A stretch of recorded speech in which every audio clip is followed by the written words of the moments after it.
expression côté les yeux de la tête យើងអាចរៀនមកប្រើប្រាស់ expression ថ្មីនេះបាន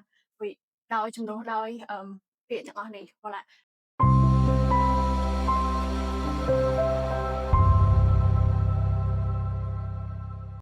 Bonjour à tous, je m'appelle Liné, je suis enseignante au CEDEL. សួស្តីអ្នកនរគ្នាថ្ងៃនេះយើងនឹងមករៀនអំពី expression ថ្មីមួយទៀត oui,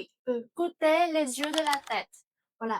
មានន័យថាម៉េចអាហ្នឹង Donc ça veut dire être très cher ឬមួយក៏ avoir un prix très élevé. Voilà មានន័យថាវាមានតម្លៃថ្លៃខ្លាំងពេកឬមួយក៏តម្លៃហ្នឹងគឺថ្លៃខ្លាំងហើយយើងខ្លះទៅអត់អាចទទួលយកបាន Oui អញ្ចឹងអាហ្នឹងគឺ expression មួយហ្នឹងឯង côté les yeux de la tête. On va voir des exemples. Cette montre coûte les yeux de la tête មានន័យថានាឡិកានេះគឺមានតម្លៃថ្លៃខ្លាំងណាស់ Oui នាឡិកា montre voilà et មួយទៀត les billets d'avion coûtent les yeux de la tête en été មានន័យថាសំបុត្រយន្តហោះមានតម្លៃថ្លៃខ្លាំងណាស់នៅរដូវក្តៅ Oui ហើយចុងក្រោយ cette voiture coûte les yeux de la tête មានន័យថារថយន្តនេះគឺមានតម្លៃខ្លាំងថ្លៃខ្លាំងពេកណា